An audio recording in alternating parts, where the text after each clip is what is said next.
పురుషం మహాంతం ఆదిత్యవర్ణం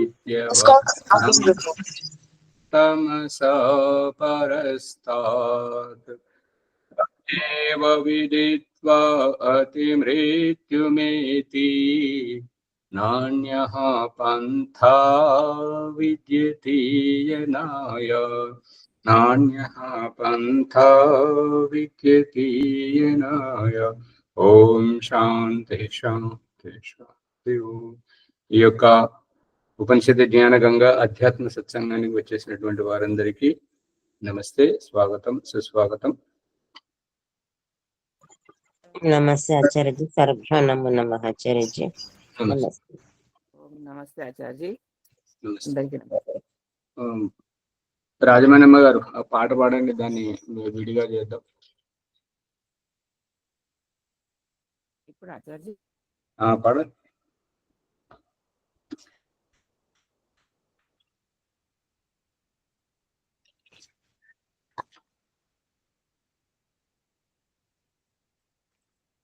సమయం పోతుంది. ఇంకేమైనా సందేహాలు ఉంటే అడగండి. ఇప్పుడు మన ఉపనిషత్ జ్ఞాన గంగా. ఆచార్యజీ, నిన్నటి పాఠంలో పట్టుపురుగు గూడు అల్లుకోవడం అనేది ఆ పట్టుపురుగే అల్లుకుంటుందా లేక దాంట్లో భగవంతుని ప్రమేయమా గూడు అల్లడంలో? స్వయంగా పట్టుపురుగే అల్లుకుంటుందా అనేది సందేహం. చెట్టు వరకు చేర్పింపజేయడం, ఆ పట్టు ఏమంటారు, పట్టు పురుగు ఆహారానికి సంయుక్తపరచడం భగవంతుడి వంతు. గర్భాధానంలో పురుషుని శరీరం నుండి స్త్రీ యొక్క గర్భాశయానికి జీవాత్మను చేరవేయడం పురుషుని వంతు ఏ రకంగా చూపిస్తున్నాడో భగవంతుడు. ఆ తర్వాత ఆ జీవాత్మ యొక్క కర్మఫలానుసారంగా స్త్రీ పురుష పిండం ఎట్లయితే ఎదుగుతుంటుందో, ఇక్కడ పట్టు ఆ పురుగు అనేటువంటిది ఆ ఆహారం, దాని లార్వా దాని శరీరంలో భగవంతుడు ఏర్పాటు చేస్తున్నాడు కాబట్టి తన లార్వాను తన చుట్టే చుట్టుకుంటుంటది, చుట్టుకొని అందులోనే బంధించబడి ఉంటుంటది. పురుగు లోపల ఉంటది కదా ఆచార్యజీ, పైన ఇది ఎట్లా అల్లుకోగలుగుతుంది? ఒక్కటేమో బయటకెళ్ళి చేసేటువంటిది ఈ పక్షులు, ఈ యొక్క పాములు, తేళ్ళు, ఇవేవైతే జంతువులు ఏవైతే ఉన్నాయో, మనుషులు ఎవరైతే ఉన్నారో బయటకెళ్ళి తయారు చేసుకొని లోపల ప్రవేశిస్తారు. ఈ పట్టు పురుగు ఎట్లా అంటే తను లోపలికి వెళ్ళి బయటకెళ్ళి అల్లుకుంటూ లోపటి వరకు ముగిస్తుంది అన్నట్టు. ఇప్పుడు జీవాత్మది కూడా అట్లాగే చూపిస్తున్నాడు కదా భగవంతుడు. మొట్టమొదట గర్భాధానంలో జీవాత్మ పురుషుని శరీరం నుండి గర్భాశయానికి వెలజేయడం, ఆ తర్వాత అక్కడ స్త్రీ పురుష దేహమును బట్టి ఆ పిండం, అది కర్మఫలాన్ని బట్టి ఆ యొక్క పిండం కళ్ళు ఉండాలా ఉండకూడదా, ఎంతకాలం వరకు ఉండాలి, ఎప్పుడు వెళ్ళిపోవాలి, చెవుల వినికిడి, నోటి దంతాలు, కాళ్ళు చేతులు, మాట్లాడే సామర్థ్యం, ఊపిరితిత్తులు, కాలేయం, అవి ఎంతవరకు ఉండాలి, ఎంతవరకు ఉండకూడదు అనేటువంటిది వారి కర్మఫలాన్ని బట్టి ఉంటుంది. అంటే ఇప్పుడు గర్భంలో జీవాత్మ ఆచార్యజీ శరీర నిర్మాణం చేస్తున్నది జీవాత్మ ప్రమేయమా? జీవాత్మ ప్రమేయం కాదు, వసతిని. ఇప్పుడు తల్లిదండ్రి ఏంటంటే పిల్లలు కొత్త బట్టలు వేసుకుంటున్నారు పండుగకు అని అంటే పిల్లలు ఎట్లా వేసుకుంటారు? తల్లిదండ్రి ఏర్పాటు చేస్తేనే కదా. ఆ విధంగా ఇప్పుడు పాఠశాలలో కానీ, గురుకులం ఆశ్రమంలో కానీ ముఖ్యమైనటువంటి వాళ్ళు వ్యవస్థ చేస్తేనే కదా సామాన్యమైనటువంటి వాళ్ళకు పరిస్థితి, విశేషమైన పరిస్థితి, ఆ యొక్క తినేటువంటి ప్రసాదమే కానివ్వండి, ఆ యొక్క తోరణాలు కట్టి కొత్తదనమే కానివ్వండి, అది ఏదైనా కొత్తదనం ముఖ్యమైన వాళ్ళు ఏర్పాటు చేస్తేనే కదా వీళ్ళకి అందేటువంటిది. అందుకని భగవంతుడు ఏర్పాటు చేస్తున్నాడు, భగవంతుడు ఏర్పాటు చేస్తేనే జీవాత్మకు అందుతుంది. అంటే శరీర నిర్మాణంలో పూర్తిగా భగవంతుని పాత్రనే కదా ఆచార్య? వ్యవస్థ భగవంతుడి పాత్ర, కానీ అది దాంట్లో కర్మఫలం ఉంటుంటది కాబట్టి ఈ కళ్ళు, ముక్కు, అవయవాలు ఏవైతే ఉన్నాయో ఎంతవరకు పని చేయాలి, ఎంతవరకు పని చేయకూడదు అనేటువంటిదేమో అవయవాల మీద, ఇక వారి ఇంకొకరి తోడుగా ఉండేటువంటిది భర్త తోడు ఎంత ఉండాలి, భార్య తోడు ఎంత ఉండాలి, పిల్లల యొక్క తోడు ఎంతవరకు ఉండాలి అనేటువంటిది కర్మఫలం మీద ఆధారపడి ఉంటుంది. ఇల్లు ఎప్పుడు విడిచిపెట్టాలి అనేటువంటిది అంతా కర్మఫలం మీద ఆధారపడి ఉంటాడు. ధన్యవాదాలు. ధన్యవాదాలు. హరి ఓం సార్. అడగండి. మొన్న పాఠంలో మీరు పురుషుడికి పూర్ణత్వము గాని స్త్రీకి పూర్ణత్వం గాని ఒక వారసుడిని అందించేస్తే ఈశ్వరుడి సృష్టి కార్యంలో భాగంగా వారసుని అందిస్తే వాళ్ళ పూర్ణత్వం సిద్ధిస్తుంది అన్నారు కదా. అలాగే బ్రహ్మచారికి గాని సన్యాసికి గాని వీళ్ళ వంతు పూర్తి కావాలంటే ఎలా స్వామి? అర్థం కాలేదు, చెప్పండి. మొన్న పాఠంలో మీరు గృహస్థ ధర్మంలో ఒక పురుషుడికి పూర్ణత్వం సిద్ధించాలన్నా స్త్రీకి పూర్ణత్వం సిద్ధించాలన్నా ఒక వారసుడిని ఈశ్వరుడి.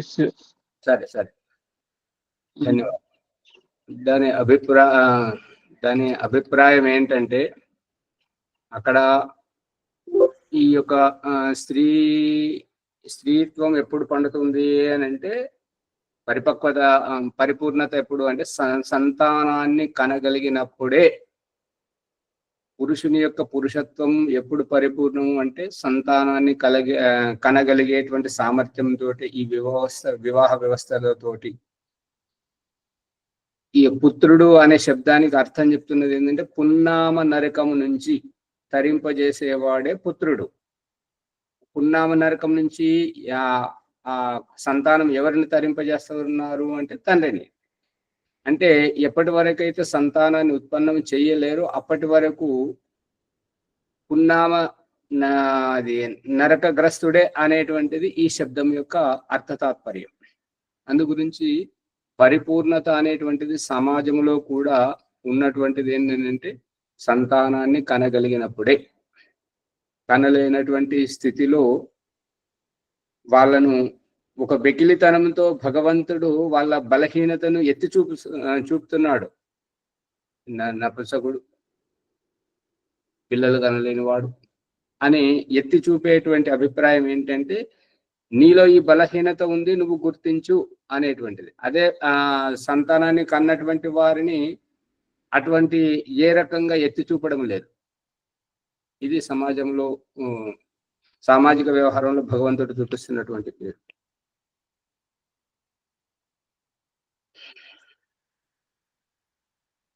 అర్థమవుతుంది? అర్థమైంది. పాడాలా? ఇది ప్రసంగం కొనసాగుతుంది కాబట్టి ఆగండి. వాళ్ళు అడిగింది పెళ్లి కాకుండా ఇప్పుడు జీవితాంతం బ్రహ్మచారిగా ఉండే వాళ్ళది ఎట్లా అని ఇప్పుడు సమాధానం అందులోనే ఉంది స్వామి. ఇంకా మళ్ళీ విడమర్చి అడగాల్సింది ఏం లేదు. ఇక్కడ ఏంటంటే బ్రహ్మచారి ఉద్దేశం బ్రహ్మచారికి, వానప్రస్థుని ఉద్దేశం వానప్రస్థునిది, సన్యాసి ఉద్దేశం సన్యాసిది. మనస్మృతి ఆధారంగా దయానంద సరస్వతి సత్యార్థ ప్రకాశం పంచమ సమోల్లాసంలో చెప్పింది ఏంటంటే, మైక్ బంద్ చేయండి రెడ్డప్ప గారు, ప్రభాకర్ గారు, రాజమన్నమ్మ గారు బంద్ చేయండి. దయానంద సరస్వతి చెప్తున్నటువంటిది ఏంటంటే ఎప్పుడు వైరాగ్యం వస్తే అప్పుడే సన్యాసం తీసుకోవాలి. క్రమబద్ధంగానైతే బ్రహ్మచర్యం తర్వాత గృహస్థం, గృహస్థం తర్వాత వానప్రస్థం, వానప్రస్థం తర్వాత సన్యాసం. ఇది క్రమ పద్ధతి. ఒకవేళ గృహాశ్రమం మీద, భార్య మీద, పిల్లల మీద, ఈ యొక్క అనుబంధాల మీద ఎటువంటి వ్యామోహం లేక కేవలం పరమాత్మయే కావాలి అనేటువంటి ఉద్దేశంతో ఉన్నటువంటి వాళ్ళు వారి వ్యక్తిగత స్వార్థాన్ని చూసుకుంటున్నారు కదా. అటు వాళ్ళు సాధన చేసుకొని జీవన్ముక్తిని పొందుతున్నారు. అటువంటప్పుడు ఆ పురుషుడిగానే ఉంటాడు, పురుషార్థం చేసే పురుషార్థపరుడిగానే ఉంటాడు. ఇప్పుడు ఈ పున్నామ నరకం అనే సంతానం కనలేనటువంటి వారిని ఎత్తి చూపేది ఏంటంటే నువ్వు ఏ ఉద్దేశంతో అయితే వచ్చావో ఆ ఉద్దేశం నెరవేర్చుకో అనేటువంటిది మాత్రమే. ప్రభాకర్ గారు గమనించండి, నీ ఉద్దేశాన్ని నువ్వు మర్చిపోయావు, నీ ఉద్దేశాన్ని గుర్తుంచుకో అనేటువంటి విషయాన్ని ఎత్తి చూపడం ఈ నపుంసకత్వం. మరి పున్నామ నరకం అనేటువంటి శబ్దాలతో అతని కర్తవ్యాన్ని గుర్తు చేయడం వరకే. అంతేగాని ఆ మాటలను కానీ వీరికి ఏదో ఒరిగిపోతుందని, దీంతో ఏదో అవుతుందని అదేం కాదు. అలా మాటలతోటి ప్రభావితమై ఉన్నట్టయితే భగవంతుడు ఈ మూగ వాళ్ళని ఎందుకు పుట్టిస్తున్నాడు? వినికిడి సామర్థ్యాన్ని ఎందుకు తీసేస్తున్నాడు? ఉంచాలి కదా. సరే, ధన్యవాదాలు. ఆచార్యజీ అమ్మా, నక్షత్రాలు అది స్త్రీ నక్షత్రము పురుష నక్షత్రం అనేది ఉంటుందా? అవును అమ్మగారు, దాని అభిప్రాయం ఏంటంటే భగవంతుడు చూపిస్తున్న దృష్టాంతం ప్రకారం ఉదయిస్తున్నటువంటి సూర్యునికి ముందు ఉషా, ఆ అరుణోదయ ప్రకాశం, ఉషా కిరణాలు, ఆ యొక్క వాతావరణం ఉదయించిన తర్వాత ఆ తెల్లని ప్రకాశం, సూర్యుని యొక్క తేజస్సు, అదొక ప్రభావం. ఎప్పుడైతే మేఘావృతమై మబ్బులు గమ్మినప్పుడు అదొక ప్రభావం. ఎప్పుడైతే గ్రహణం పడుతుంటుందో అదొక ప్రభావం. కాబట్టి ఈ పురుష నక్షత్రము, ఈ స్త్రీ నక్షత్రముతోటి ఈ సంతాన ఉత్పత్తి చేయడానికి ఈ విధమైనటువంటి భౌగోళిక విజ్ఞానం ఉంది. అందుకే మన మనుషులను, పశుపక్షులను ఈ యొక్క భూమి మీద ఏ రకనైతే సంచరింపజేస్తున్నాడో బ్రతుకు తెరువు చూపించి, అదే విధంగా ఆకాశంలో ఈ యొక్క మనుషులు, పశువులు కూడా ఉన్నట్టుగా కన్యా రాశి, మిథున రాశి, కర్కట రాశి, మేష రాశి, సింహ రాశి ఇవన్నీ చూపిస్తున్నాడు కదా. అవునా సార్? అందుకని ఆ యొక్క గ్రహ సంయోగంలో వీరి మీద ఈ ప్రభావం ఉంటుంటది. అందుకే పురుష నక్షత్రం. అందుకే అమావాస్య, అందుకే పౌర్ణమి, అందుకే ఏకాదశి, అందుకే ఈ యొక్క త్రయోదశి, ఇవన్నీ వీటి ప్రభావం ఉంటుంది. అంటే పున్నమ నక్షత్రం స్త్రీ నక్షత్రం అంటారు ఆచార్య? పున్నమ రోజు స్త్రీ నక్షత్రం అంటారా? పున్నమి రోజు అని కాదు. ఇప్పుడు రేవతి, భరణి, స్వాతి, ఇవి స్త్రీ నక్షత్రాలు, స్త్రీలింగ నక్షత్రాలు. పుష్య నక్షత్రము, పునర్వసు నక్షత్రము, ఇంకా మఘ నక్షత్రము, మూల నక్షత్రము, ఇవి పురుష నక్షత్రాలు. అంటే స్త్రీ ఉన్న పేర్లు ఆచార్జీ స్త్రీల నక్షత్రం అన్నట్టు ఆచార్జీ. స్త్రీ నక్షత్ర యుక్తం ఉన్నటువంటి ఆ యొక్క భౌగోళిక వాతావరణంలో ఎక్కువగా ఒకరికి ఆధీనంలో ఉండాలని, మళ్ళీ తనను అలంకరించుకోవాలనేటువంటి భావాలు ఎక్కువగా వస్తుంటాయి. ఇంకా నీటి సంయోగంలో ఉండేటట్టుగా, ఇంకా స్త్రీలతోటి ఇంకెక్కువ కూర్చుండి మాట్లాడుకోవాలనేటువంటి మాట్లాడుకోవాలనేటువంటి భావజాలం, వీరితో మాట్లాడాలి, వారితో కలవాలి, ఈ రకంగా. ఈ పురుష నక్షత్ర సంయోగంలో ఏంటంటే, నేను చెప్తున్నాను, నేను గట్టిగా చెప్తున్నాను కదా, ఇంకా వినపడట్లేదా? నేను వెళ్ళి తీసుకొస్తానని బయటకు వెళ్ళడానికి ప్రయత్నం చేయడం, దేనికైనా వాద వివాదానికి దిగడం, ఏదైనా పురుషుని యొక్క ప్రవర్తనగా ఎక్కువగా ఉంటుంటది. అది ఆధ్యాత్మికంలో సూక్ష్మంగా గ్రహించేటువంటి వారికి మాత్రమే అవగతం అవుతుంటది, మామూలు వారికి కాదు. అందు గురించి స్త్రీలకు కూడా ఇప్పుడు పునర్వసు నక్షత్రం అవన్నీ ఉంటాయి కదా ఆచార్య. మరి స్త్రీలకు పునర్వసు నక్షత్రం కూడా అని అట్లా అంటారు కదా ఆచార్య. వాళ్ళు కూడా జన్మించినప్పుడు ఆ సమయంలో పునర్వసు నక్షత్రము, పుష్యమి నక్షత్రం. అమ్మగారు సరైనటువంటి ప్రశ్న వేశారు ప్రసంగానుసారంగా. అందుకే స్వభావములో మార్పు. పురుషుడు పుట్టినరోజు రేవతి నక్షత్రం ఉండదా, స్వాతి నక్షత్రం ఉండదా? ఉంటుంటది. కానీ వారి స్వభావంలో అటువంటి ప్రభావం, ఆడవాళ్ళ పురుషునిలో మెతక స్వభావం, అదే పురుష నక్షత్రంలో పుట్టిన స్త్రీలో కఠోరమైనటువంటి స్వభావము ఉండడం, ఇది వ్యావహారికంగా చూపిస్తున్నాడు కదా భగవంతుడు. అదే అంతే తేడా. నక్షత్రాల పేర్లు మనుషులకు ఉంటాయి కదా సార్. పెట్టకూడదు ఉంటాయి, కానీ అది అవివేకం, అజ్ఞానంగా. అవి జడము, వాటిలో చలనము లేదు. ఇప్పుడు మేఘానికి ప్రాణం ఉన్నదా? లేదు కదా. కానీ సూర్యుని అడ్డగిస్తుంటుంటది, సూర్యుని ప్రతాపాన్ని అడ్డగిస్తుంటుంటది. మరి భూమికి ప్రాణం ఉన్నదా? లేదు కదా. గ్రహణం పేరుతోటి సూర్యునికి అడ్డంగా వస్తుంటుంటది లేదా? వస్తుంది. అందుకని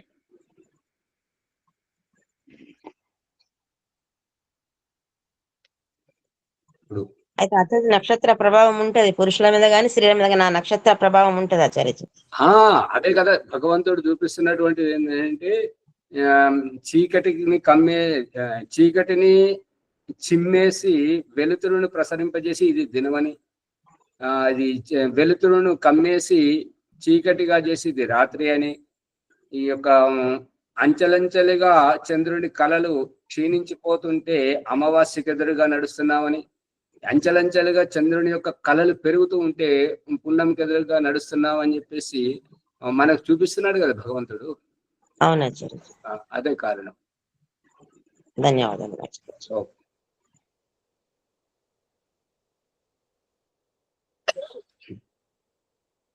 ఇంకా ఇప్పుడు మన ప్రసంగంలోకి వెళితే, ఉపనిషత్తు జ్ఞానగంగ ఆధ్యాత్మిక తరగతి బృహదారణ్యకోపనిషత్తు 6వ అధ్యాయము 3వ బ్రాహ్మణము. దాంట్లో మంత్ర రహస్యము చర్చ జరుగుతుంది. ఈ మంత్ర రహస్యము ఇంత సుదీర్ఘంగా తీసుకెళ్లాల్సినటువంటి అవసరం ఏమున్నది అని అంటే, ప్రతి ఒక్కరిలో ఎంతో కొంత లోపం ఉంటుంటది.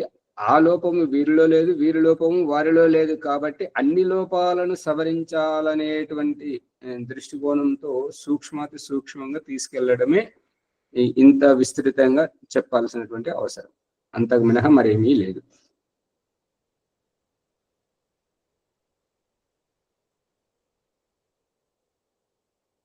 ఇప్పుడు 5వ సంపుటాన్ని చూడండి. అథ ఏనం ఉద్యచ్చతి ఆమం శ్యామం హీతే మహీ సాహి రాజేషానో అధిపతి సా మాం రాజేషాను అధిపతిం కరోతి. అథ ఇక ఏనం ఉద్యచ్చతి ఉత్ యచ్చతి ఉద్యచ్చతి అంటే ఉత్ అంటే లేచి ఉన్నటువంటి స్థితి నుంచి లేచి, యచ్చతి అంటే ఇవ్వడం జరుగుతుందన్నమాట. అందు గురించి వ్యవసాయదారుడు భూమిలో విత్తనం నాటేటప్పుడు ఇంటి నుంచి లేచొచ్చి ఆ విత్తనాన్ని పట్టుకొని లేచి వచ్చి ఏ రకనైతే భూమిని దున్ని సాగు చేసి భూమిలో విత్తనం ఇస్తుంటాడో లేచి వచ్చి, ఆ విధంగానే ఆమం శ్యామం ఉద్యచ్ఛత్యాం శ్యామం హీతే మహి, ఈ రూపకంగా ఏదైతే చెప్తున్నాడో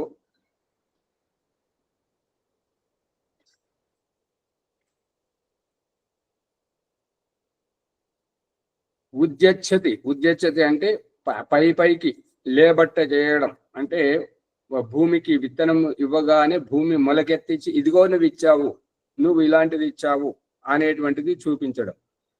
ఆమంసి అంటే మేము పూర్ణతయ అంటే ఒప్పుకుంటున్నాము, స్వీకరిస్తున్నాము, ఇందులో మాకు ఎటువంటి సందేహము లేదు.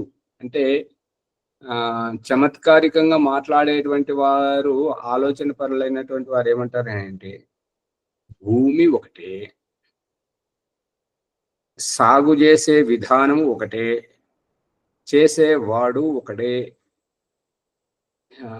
మళ్ళీ నీరు ఒకటే, గాలి ఒకటే, సూర్యరశ్మి ఒకటే. కానీ విత్తనం ఏది పడితే అది మొలుస్తుంది. అదే కలుపు ద్వారా మనకు చూపిస్తున్నటువంటిది. కలుపులో ఏంటంటే ఆ కలుపు మొక్కలను మనం పనిగట్టుకొని నాటలేదు కదా, అయినా అవి మొలుసుకొస్తున్నాయి. అంటే మనము నాటే విత్తనాల్లో పొరపాటున ఆ విత్తనం పడింది కాబట్టి అది మొలుసుకొచ్చి మన పంటను నాసిరకంగా చేస్తుంది, ఎదగకుండా చేస్తుంది. కాబట్టి కలుపు తీయాలి. అందుకనే ఈ యొక్క సంతానంను ఎంచుకునేటప్పుడు దయానంద సరస్వతి సత్యర ప్రకాశం 2వ సముల్లాసంలో చూపిస్తుంటాడు. ఏంటంటే ఉత్తమ భూమి, ఉత్తమ బీజం, విత్తనం. సౌడు భూమి, పుచ్చుపట్టిన విత్తనం ఒక దశ. ఉత్తమమైనటువంటి మంచి భూమి, మంచి గొప్ప విత్తనం, ఇవి గొప్పగానే వాటి పరిణామం ఉంటుంది. పంట సాగు మంచిగా అవుతుంటది, దిగుబడి బాగా వస్తుంటది. సౌడు భూమి అంటే ఊసర భూమి అంటారు, సౌడు భూమి అంటుంటారు. రెండు ఒకటైనా వేరు వేరా? దాంట్లో పడ్డారంటే కూర్చుకోవడం పైకి రావడం అంటూ ఉండదు. ఆచార్య, చౌడు భూమి అంటే క్షార భూమి అన్నట్టు. చౌడు భూమి అంటే సారం భూమి. చౌడులు అంటే తెల్లగా ఉంటది భూమి, పంటకు అనుకూలం. ఆచార్య, పంటలాగానే ఉంటుంది, చాలా అనుకూలంగా ఉండదు చౌడు భూమి. అవునవును, చౌడు భూమి. మరి ఊసర భూమి అంటారు, ఊసర కూడా అదే కదా. ఊబిలో కూరుకో చేసేటువంటిది ఊసర భూమి. దాంట్లో పడ్డవారు ఎవరు పైకి లేవలేరు. ఎంత ప్రయత్నిస్తే అంత లోతుగా లోపలికి వెళ్ళిపోతుంటారు. అటువంటి ఆ భూమిలో పుచ్చుపట్టినటువంటి విత్తనాలను సాగు చేస్తే ఏం ప్రయోజనం? మామూలు మంచి విత్తనాలను నాటితేనే దాంట్లో పంట దిగుబడి రాదు. అటువంటిది పుచ్చుపట్టినాయి అంటే ఇక దాంట్లో ఆశ లేదన్నట్టు. అందు గురించి సంతానాన్ని కనేటప్పుడు స్త్రీ యొక్క సామర్థ్యాన్ని పెంచడం మరియు ఆ యొక్క బలహీనతలను చికిత్స రూపకంలో దూరం చేయడం, ఇది భూమి శుద్ధి.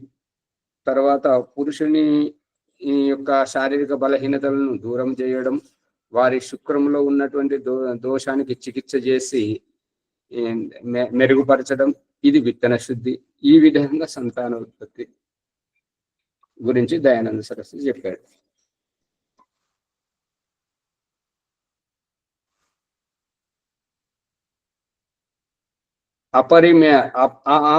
ఆమం అంటే అపరిమేయత. అపరిమేయత అంటే విశాలత, విరాట స్వరూపం. ఏంటంటే విశాల దృష్టికోణం ఉంచుకోవాలి.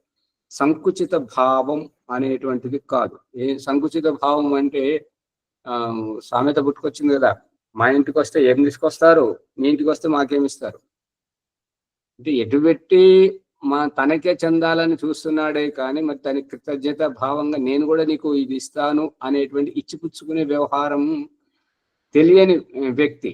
అందు గురించి మా ఇంటికి వస్తే ఏమిస్తారు, మీ ఇంటికి వస్తే మా ఇంటికి వస్తే ఏం తెస్తారు, మీ ఇంటికి వస్తే ఏమిస్తారు అనేటువంటిది అది సరైనటువంటిది కాదు. విశాల దృష్టికోణం ఉంచుకోవాలి. ఈ యొక్క లాభం పొందాలని ఆశ. ఏమంటారు? వాళ్ళ ఎప్పుడు రెండు వైపుల నుండి కూడా లాభం పొందడానికి ఆశపడతారని. ఆ లాభం ఎక్కడి తీసుకుపోతారు, ఏం లాభం పొందుతుంటారు? అది ఆత్మకు వర్తించట్లేదు కదా. ఆత్మనైతే ఊబిలో కూరుకో చేస్తుంది కదా, పాపం చేయిస్తుంది కదా. శరీరాన్ని చూసుకుంటున్నారు, శరీరాన్ని, ఈ భార్యను, ఈ పిల్లలను, ఈ యొక్క వ్యాపారాన్ని, ఈ రాబడిని చూసుకుంటున్నారు. ఆ రాబడి ఎక్కడి వరకు అంటే ఇప్పుడు దారింట పోతుంటే దుర్ఘటన జరిగినప్పుడు, క్షతగాత్రం అయ్యేటప్పుడు, ఆ గాయాల పాలవుతున్నప్పుడు మనం సంపాదించుకునేది మన వెంట వస్తుంటుందా? ఆ యొక్క రోగము నొప్పితో చూపిస్తుంటది కదా, మంచాన్ని పడుకోబెట్టి మాత్రలు మింగిస్తే తప్ప మన పూర్వ వైభవం ఇప్పించలేదు కదా. మనం దేహత్యాగం చేస్తున్నప్పుడు ఆ దేహంతో ఏ దేహాన్ని చూసుకొని అయితే సంపాదించాము అవన్నీ ఇక్కడే ఉంటున్నాయి కదా, మనతో పాటు రావట్లేదు కదా. అది వారికి అది తెలియదు అనమాట. ఈ దేహం ఇది, నేను స్త్రీని, నేను పురుషుణ్ణి, నేను నాది పదవి, నాకు ఈ సామర్థ్యం ఉంది, నేను ఇంత అందంగా ఉన్నాను, అంతవరకే చూసుకుంటున్నారు. కాబట్టి తన స్వార్థం గురించి మాట్లాడుతున్నారు. మా దగ్గరికి వస్తే ఏమి చేస్తారు, మీ ఇంటికి వస్తే ఏమి ఇస్తారు అనేటువంటిది అది సరైనటువంటిది కాదు. ఇది చేస్తే నాకు ఏమి ప్రయోజనం, నా ఆత్మకు ఏం ప్రయోజనం, మళ్ళీ నేను ఈ పని చేయడం వల్ల ఎదుటి వారికి ఏమి ఇబ్బంది కలుగుతుంది. ఇబ్బంది కలిగితే వాళ్ళు బయటకు చెప్పలేకుండా మనసులో నసుకొని మనల్ని శాపనార్థాలు పెడుతుంటారు. దుంపదేగా మళ్ళీ వచ్చింది ప్రాణగండ అని చెప్పేసి రకరకాలుగా అంటుంటారు. మన వల్ల ఇబ్బంది పడేవారు ప్రతి ఒక్కరు.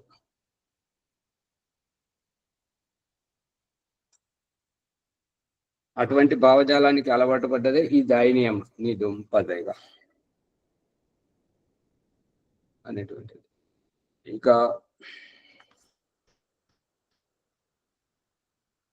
ఇంకా ఏమంటారంటే మహి, ఇంకా అటువంటి ఉత్తమ భావజాలు ఉన్నటువంటి వారు మహాన్ గొప్పవారు. సాహి అతడే, ఆ గొప్ప గుణాలు ఉన్నటువంటి వారే రాజా. రాజా అంటే శాసకం, నియంత్రణ, సమర్థుడు, అనుభవజ్ఞుడు. అటువంటి వారిని ఎన్నుకుంటారు. ఓటేసేటప్పుడు చూస్తూ ఉంటారు అనమాట, ఇతని వల్ల మనకేం ప్రయోజనం, ఇతడు ఏం చేస్తాడు, అతని గురించి తెలిసిన వాళ్ళందరూ వారికి ఓటేస్తారు. వాళ్ళ ఇంటి వ్యక్తి అయినా కానివ్వండి, పరాయి వ్యక్తి అయినా కానివ్వండి. ఇంటి వ్యక్తి అయితే మనవాడు అనేటువంటి మోహంతో వేస్తుంటారు, కుల వృత్తితోటి వేస్తుంటారు. ఇక బయటి వ్యక్తి అయితే ఇతని సంపర్కం మనకెంత ఉన్నది, మనకు ప్రయోజనం ఏంటి అని చూసుకొని ఓటేస్తుంటారు. ఎవరైతే అతని గురించి తెలిసిన వారు, ఇతను మనకు చేసినా చేయకపోయినా సమాజానికి మాత్రం బాగు చేస్తూ ఉంటారు. ఇప్పుడు నరేంద్ర మోడీ, నేను ఛాయ్ అమ్ముతాను, నేను మనిషికి ఆ యొక్క వేరే వాళ్ళు కుంభకోణాలు చేసి తీసుకొచ్చి మనిషికి ప్రతి ఒక్కరి ఖాతాలో 15 లక్షలు వేస్తాను, మీరందరూ ఖాతా తెరవండి అని చెప్పేసి తెరవని వాళ్ళ చేత కూడా తెరిపించాడు. కానీ ఏం వేశాడు? ఏమైలేదు. కానీ దేశానికి ఎంత బాగా చేశాడు. ఆ రకంగా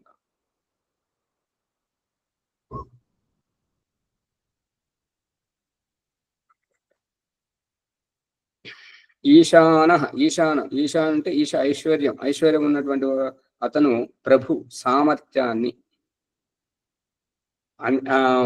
చేరదీసే సామర్థ్యం గలటువంటి వారు, చేరదీసినటువంటి వారికి ఏ లోటు రాకుండా చూసుకునేటువంటి వారు ఈ యొక్క ప్రభు అనబడుతుంటారు, స్వామి అనబడుతుంటారు. అతనినే ఈశాన, సామర్థ్యశాలి. అందుకే భగవంతుడు సైతం చేపలను పెంచేటువంటి చెరువులోనే ఇనుప కుక్యాలు వేసి వాటిని పట్టిస్తున్నాడు. పండ్ల కాసిన చెట్టుకే రాళ్లను విసిరి కొట్టిస్తున్నాడు. కాబట్టి బాధ్యతగా ఉన్నప్పుడు అన్ని వస్తుంటాయి, అన్ని చూసుకొని ఇతరులకు ఉపదేశం చేసేటువంటి వారు ఎక్కువగా ఏంటంటే తన వరకు వస్తేనే తత్వం బోధపడుతుంది అనేటువంటి కళ్ళు తెరిసేవారైతేనేమో కొద్దిగా నియంత్రణలో మాట్లాడతారు. తన వరకు వచ్చినప్పుడు చూసుకుందాంలే అనేటువంటి నిర్లక్ష్య వైఖరి గలటువంటి వారు ఎక్కువగా ఉపదేశం చేస్తుంటారు. ఆ ఉపదేశమే వారికి అభిశాపం, అది వారు గ్రహించట్లేదు. మొన్న ఒక అతను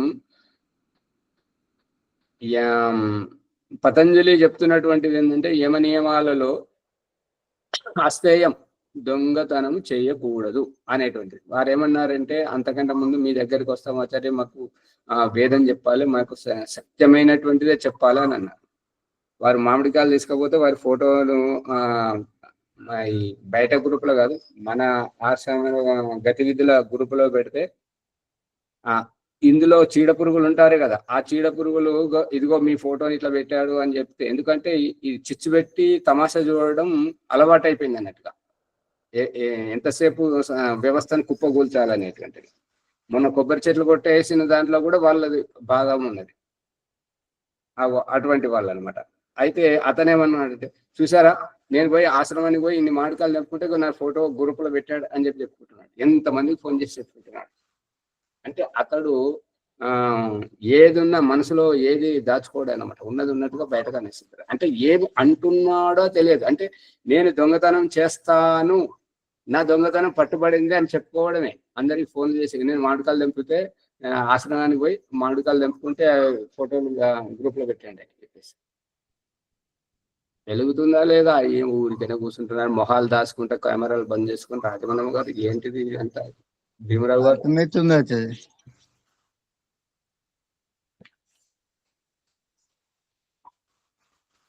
మనము ఈ అస్థేయము అంటే ఏంటంటే మనం ఎప్పుడు సతర్కంగా ఉండాలి, జాగరూకతతో ఉండాలి. మనది కాని వస్తువు ఏదైనాను సరే అడిగి తీసుకోవాలి. ఇంకొక మహానుభావుడు మా చెల్లె వచ్చిందండి, మాకు పాలు కావాలని అంటే పాలు పిండడానికి ఓంప్రకాష్కు రాదు, ఇంకొక అతను బద్దకాసుడు, అతను చేయగలడు, కాకపోతే నాటకం ఆడుతున్నాడు.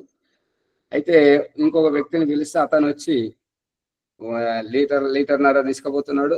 అతనికి కావాల్సినన్ని తీసుకుపోగా మాకు మిగిలకపోతే మాకు నీళ్ళు కల్పిస్తున్నాడు. ఆశ్రమం ఆవు పాలే పితికి దాంట్లో నీళ్ళు కల్పిస్తున్నాడు. ఇంకొక అతను వచ్చి సపోటా పనులు తెంపుకోపోతున్నాడు, ఇంకొక అతను వచ్చి మామిడి పనులు జామ పనులు తెంపుకోపోతున్నాడు. వాళ్ళని హెచ్చరించడానికి ఇతను ఉన్నట్టుగా మొహం మీద అనేస్తాడు కాబట్టి ఇతన్ని బయట పెట్టడం జరిగింది. వాళ్ళు కుటిల పరులు చేస్తున్నదంతా. అందుకని ఒకరిని హెచ్చరించడానికి ఇంకొకరిని బలి చేయాల్సి వస్తుంటది. ఎందుకంటే ఉద్ధరించడానికి ఇతను ఇష్టపడుతున్నాడు కదా.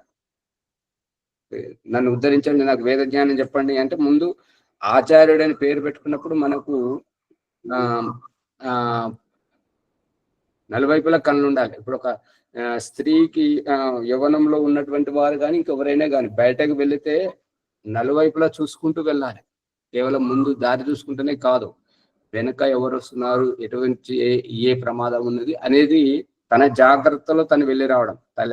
ఇంటి నుంచి బయటకు వెళ్తుంటేనే తల్లి చెప్తుంటది, జాగ్రత్త, పైలం చూసుకుంటూ రోడ్డు చూసుకుంటూ దాటు అని చెప్పేసి ఈ జాగ్రత్త చెప్పడం దేవుడు తల్లి రూపంలో తండ్రి రూపంలో బాధ్యత గల వారి పట్ల హెచ్చరిస్తున్నాడు జాగ్రత్త అని. ఆ జాగ్రత్తతో వెళ్ళి వచ్చిన వారు సురక్షితంగా ఉంటారు, అజాగ్రత్తగా వెళ్ళి వచ్చిన వారు ప్రమాదాలకు గురవుతుంటారు. అది ఆ జాగ్రత్త తనమే అస్థేయము పాటించడం, దొంగతనం చేయకుండా ఉండడం. ఒకరి వస్తువు వారిని ఒకరిని నియమించినప్పుడు వారి దగ్గరికి వెళ్ళినప్పుడు వారి అనుమతితో తీసుకోవాలి. అంటే అతనేమంటాడు, నువ్వు నాకు అక్కడ అడిగి ఉంటే నీ మొహం మీద కొట్టి వచ్చేసేవాడిని అని అన్నాడు. అంటే నా మొహం మీద కొట్టడానికి అని నువ్వు చెప్పింది అక్కడ కాదు కదా. తన తప్పు పట్టుబడింది, అది అతను జీర్ణించుకోలేకపోయాడు. నేను అందరికి ఉపదేశం చేస్తుంటారు కదా, నన్ను పట్టుకోవడం ఏంటి, నన్ను అనడం ఏంటి, కానీ తను ఏం చేస్తున్నాడు అనేది అతనికి తెలియదు. అది ఎంత అవివేకం. అది భగవంతుడు సమయం సందర్భోచితంగా ప్రతి ఒక్కరికి సామాజిక ఎదురు దెబ్బలతో కళ్ళు తెరిపిస్తుంటాడు. ఇక్కడ మరి ఆ వ్యక్తి వేరే గ్రూపులో కూడా మళ్ళీ అందరికి ఫోన్ చేసి చెప్తుంటే ఒక శ్యామలయ్య గారు, బాలాజీ గారు మినహా ఎవ్వరు కూడా అందరు విన్నారు అతను చెప్పేటువంటిది. ఇగో ఇట్లా అంటున్నారు అని చెప్పేసి అది హెచ్చరించడం. బయట వాళ్ళు మనకు ఆశ్రమం గురించి ఎటువంటి దుష్ప్రచారం చేస్తున్నారు, ఏమంటున్నారు అనేది వీళ్ళు బాధ్యతగా చెప్తున్నారు. కానీ మిగతా వాళ్ళు మాత్రం అవును అట్లా చేయకూడదు కదా. ఇంకొక ఆయన ఉపదేశం ఏం చేస్తున్నాడంటే అవ్యావహారికం. జ్ఞానం బాగుంది ఆచార్య దగ్గర, కానీ వ్యావహారికత లేదని ఒక ఆయన ఉపదేశం చేస్తాడు. మరి అతను ఏం చెప్తున్నాడు, మరి ఆశ్రమం కావాలంటే మాకు పెట్రోల్ డబ్బులు ఖర్చులు అవుతాయి కదా, ఈ విషయంగా మరి అదేం వ్యావహారికం. అది అంత ఆశ్రమం పైకి రావాలంటే మనం ఓర్పు, సహనం అనేది కావాలి. మనం ఉపదేశం చేసింది మనం ఆచరణలో పెట్టాలి. అది అంతవరకే. కలిసి ఉంటే ఇంకా ముందుకు వస్తాం అనేది భగవంతుడు ఈ చేతి 5 వేళ్ల ద్వారా చూపిస్తున్నాడు అనమాట. 5 ఒక్క దగ్గరికి అయితేనే పిడికిలు అవుతుంటది ఎంతో మందికి సమాధానం. ఒక వేలుతోటి ఎవరికి సమాధానం చెప్పలేం, అది బలహీనంగా ఉంటది, ఒంటరిగా ఉండేది. అది అందుకు దాంట్లో సారాంశం. సాహి రాజా ఈశాన, అటువంటి సామర్థ్యం కలిగినటువంటి అన్ని వైపులా చూసి అందరికి ఆశ్రయం ఇచ్చి ఒదిగించుకునేటువంటి విశాల దృష్టికోణం ఉన్నటువంటి వారిని గృహస్థులుగా చేసి, రెడ్డప్ప గారు చూడండి, ఒదిగించుకునేటువంటి ఇంకొకరిని దుందుడుకు తనాన్ని జీర్ణించుకునేటువంటి వారికే శ్రీనిదేశి తీసుకొచ్చి పురుషునికి జత కడుతున్నాడు, పురుషుని తీసుకెళ్లి స్త్రీకి జత కడుతున్నాడు, వారిద్దరి మధ్యలోకి ఇంకొకరిని తీసుకొచ్చి పిల్లలుగా పుట్టిస్తున్నాడు, వీళ్ళది ఒక కుటుంబంగా అని చెప్పేసి అవన్నీ ఓర్చుకోజేస్తున్నాడు. ఈ ఓర్చుకునే స్వభావం ఉన్నటువంటి వారు, ఈ విశాల దృష్టికోణం ఉన్నటువంటి వారే తండ్రి. స్వార్థం చూసుకునేటువంటి పోయేటువంటి వాళ్ళు తండ్రి అనబడట్లేదు. వాళ్ళు ఒక బ్రహ్మచారిగా, ఒక వానప్రస్థునిగా, ఒక సన్యాసిగా, ఒక యోగి, ఒక ఋషి, ఒక ముని ఆ వ్యక్తిగతంగానే గుర్తించబడుతున్నారు. కానీ తండ్రిగా, తల్లడిల్లేటువంటి తండ్రిగా, తల్లడిల్లేటువంటి తల్లిగా గుర్తించబడట్లేదు. అది గమనించాలి.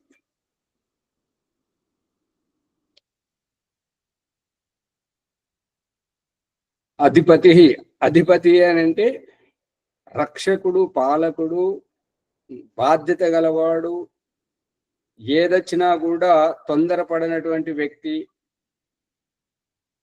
ఇటువంటి వారిని అధిపతి అంటుంటారు. ప్రతిదానికి చిర్రుబుర్రులాడేటువంటి దుందుడుగుతనం ప్రవర్తించేటువంటి వారిని చపల చిత్తులు అంటారు. మరియు వారికి ఆ తొందరపాటు వల్ల వారు బాధపడతారు, వారితో పాటు ఉన్నవారు బాధపడుతుంటారు. అటువంటి వారితోటి సంస్థలు ముందుకు పోవు, తొందరపడే వారితోటి.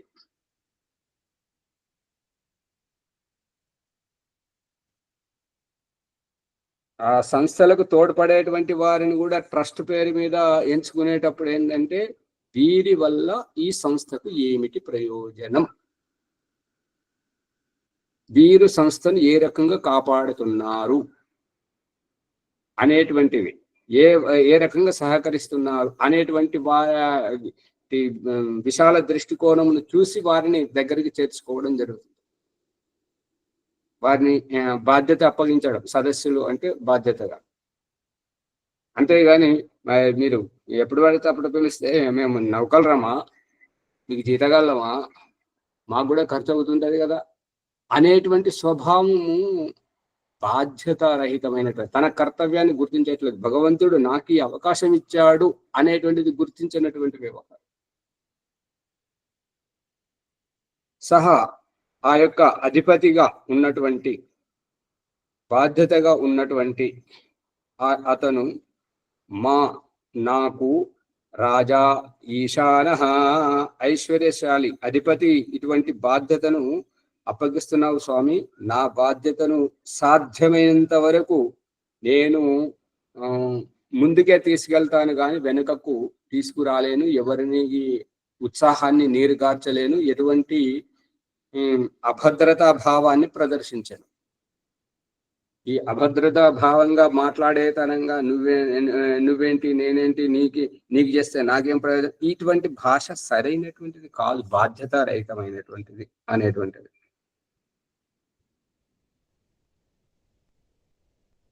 అథ ఏనం ఆచాం అతి తత్ సవితుర్వరేణ్యం. వ్యాహృతి అయిపోయిన తర్వాత ఇప్పుడు ఏమని చెప్తున్నాడంటే, అథ ఏనం ఆచాం అంటే ఆచమనం చేసి ఆరంభిస్తున్నటువంటిది ఏంటంటే తత్ సవితు. ఇది 6వ సంపుటాన్ని చూడండి. తత్ సవితు, ఆ యొక్క సవితు వరేణ్యం, వరణీయమైనటువంటి. ఆ వరణీయమైనటువంటిది ఏమిటి అంటే మధు వాతారితాయతే మధు క్షరంతి సింధవః మాధ్రీర్ణ సంతోషధీ భూ స్వాహ. ఈ ప్రాణం పోసేటువంటిది, జీవం పోసేటువంటి జీవాత్మ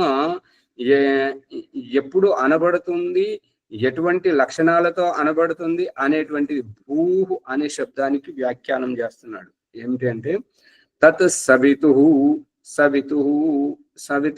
తత్ అంటే ఆ యొక్క ఆత్మ, ఏ ఆత్మనైతే తన ప్రారంధానుసారంగా స్వర్గం నుండి వచ్చి ఈ భవబంధాలను ఆశిస్తుందో ఆ యొక్క ఆత్మ సవితు వరేణ్యం. సవితు అంటే చీకటిని చెమ్మగిల్లించుకుంటూ, ఛేదించుకుంటూ కిరణాలను వెలువరుస్తున్నటువంటి సూర్యుని వలె ఈ యొక్క సవితు తన కర్మఫలము ద్వారా నేనంటే ఏంటో నిరూపించుకోవడానికి ఈ జన్మనెత్తుతున్నటువంటి, ఆ యొక్క జన్మనెత్తబోతున్నటువంటి ఆ జీవాత్మ వరేణ్యం పరమాత్మను ఆశ్రయించింది. పరమాత్మను వరిస్తే అప్పుడు పరమాత్మ ఆ యొక్క జీవాత్మల స్వభావం మధు వాత అంటే వాయువు అని అంటే మకరందం పువ్వులోంచి వెలువడేటువంటిది, పండులోంచి వెలువడేటువంటిది. పువ్వులోంచి రావడం తెలుసు కానీ పండులోంచి ఎట్లా వస్తుంటది? దేనినైతే సెగ పెడితే వచ్చేటువంటిది వంటలోంచి వస్తుంటుంటది. మగ్గ పెడితే వచ్చేటువంటిది పండులోంచి వస్తుంటది. పుచ్చ పండు ఉర్వారుకం ఇవ బంధన సుగంధిం పుష్టివర్ధనం ఉర్వారుకం ఇవ బంధనం. ఉర్వారుకం అంటే పుచ్చపండు పండిన తర్వాత. ఈ మామిడి పండ్లు కానీ పుచ్చ పండ్లు కానీ తొడిమ దగ్గర చూస్తే అవి తీయగున్నవా లేవా అనేది తెలుస్తుంటుంటాయి. మరి పుచ్చ పండులో రకరకాలు ఉన్నాయి కదా, అవి తెల్లటి చారు కలది, ఆకుపచ్చగా ఉన్నటువంటి వాటిని ఇట్లా కొట్టినప్పుడు తప్ అంటే తీసుకోవద్దు, అది ఖరాబుగా ఉన్నది, దాంట్లో అది పరిపక్వం కానటువంటిది, కన్మన్నట్టుగా ఇట్లా కుండను కదా కొడితే ఎట్లా శబ్దం వస్తుంటుందో అట్లా ఉండాలి, బరువుగా ఉండాలి.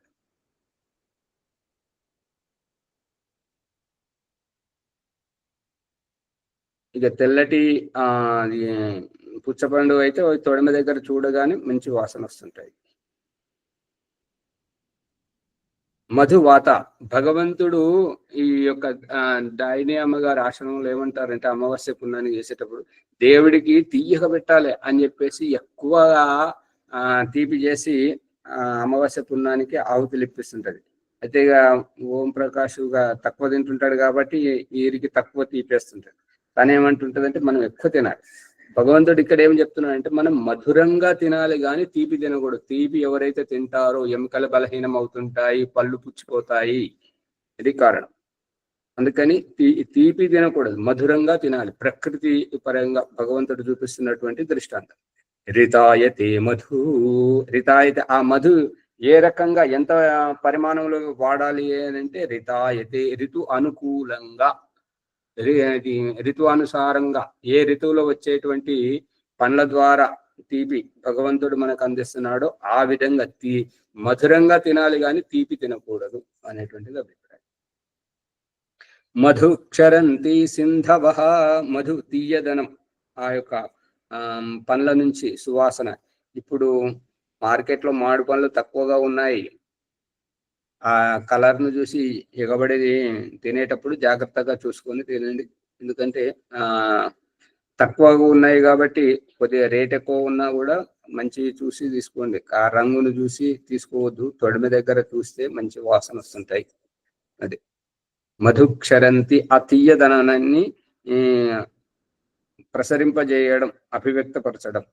మాధ్వీరణ సంతోషధీ, ఆ మధురముగా ఉండేటువంటిదే ఔషధం అనబడుతుంది. తీపిగా ఉండేటువంటిది మన ఆరోగ్యాన్ని గుల్ల చేసేటువంటిది. దాంట్లో ఉండేటువంటి ఆ తీపి అనేటువంటిది మన ఎముకలను బలహీనపరిచేటువంటిది.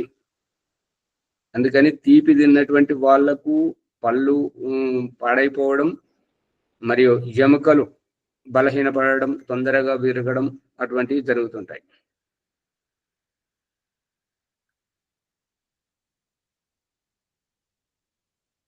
భూహు స్వాహ, ఇటువంటి లక్షణాలతోటి భూహు ప్రాణం పోస్తున్నాడు, జీవం పోస్తున్నాడు భగవంతుడు. ఆ రకంగా జీవం పోసిన తర్వాత ఈ ఆత్మ జీవాత్మ అనబడుతుంటది.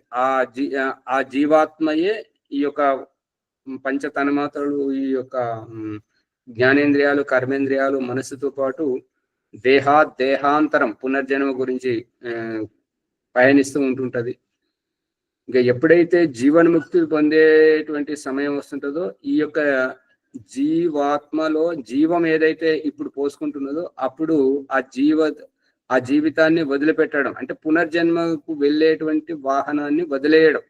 పునర్జన్మకు వెళ్ళేటువంటి వాహనం సూక్ష్మ శరీరం. ఆ సూక్ష్మ శరీరంలో జీవం ఉంటుంటది, ఇంద్రియాలను ఆశ్రయించి ఉంటుంటది. కాబట్టి ఆ జీవితాన్ని వదిలేయడం, అందుకే జీవన్ముక్త అవస్థ, ముక్తావస్థ, మోక్షంలో ఉన్నటువంటి అవస్థ. భర్గో దేవస్య ధీమహి, భర్గ అంటే విచ్ఛిన్నం చేయడం. భర్గ అంటే దయానంద సరస్వతి సత్యార్థ సంస్కార విధి వేదారంభ సంస్కారంలో ఈ యొక్క గాయత్రి మంత్రానికి అర్థం రాస్తున్నటువంటిది ఏంటంటే భర్గ భస్వకరణే హార, భస్వము చేసేటువంటి వాడు. ఏవైతే దుష్ట దుర్గుణాలు, ఇప్పుడు కంసాలి వాళ్ళు కమ్మరి వాళ్ళు ఇనుమును దాంట్లో నిప్పులో పెట్టి కాల్చి దాన్ని మురికినంత ఎట్లయితే వదిలేస్తుంటారో ఆ రూపకంగా బంగారాన్ని కరగబెడితే ఆ మలినమంతా ఎట్లయితే పైకి తేలుకుంటూ వస్తుంటుంటారో దాన్ని దూరం ఎట్లా చేస్తుంటారో ఆ రకంగా